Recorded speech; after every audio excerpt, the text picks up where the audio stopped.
Ay mga tol, pagbati ng pag-ibig at kapayapaan sa ating lahat. Salamat sa Diyos, narito na naman po tayo para mag-vlog, para makabahagi ng kaunting informasyon. Meron na naman po nag-comment, si Rodolfo Gabatino, shoutout po sa inyo. May age limit po ba sa pag-apply? Yun yung madalas sa katanungan sa mga agents, sa mga nag-post ng job hiring.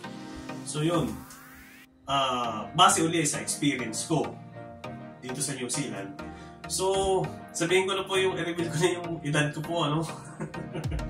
Ako po ay 39 years old. So, incoming 40 po. So, sabi nga daw po, life begins at 40. Pero yun, may age limit po ba?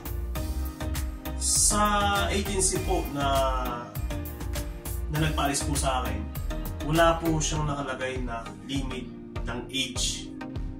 Sa katunayan po, meron po akong nakasama rito na sa agency ko din po, which is Luis International Manpower. Shoutout po sa inyo, ma'am. Ma'am Joy, ma'am Mariel, ma'am Beth. Shoutout po sa inyo. Yun. Wala po silang age limit doon.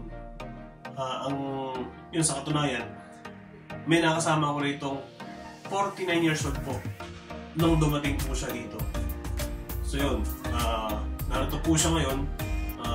Ka-50 lang po niya last year. Itong, limit po kung October, yun, sa mga ganun, o December, basta last year.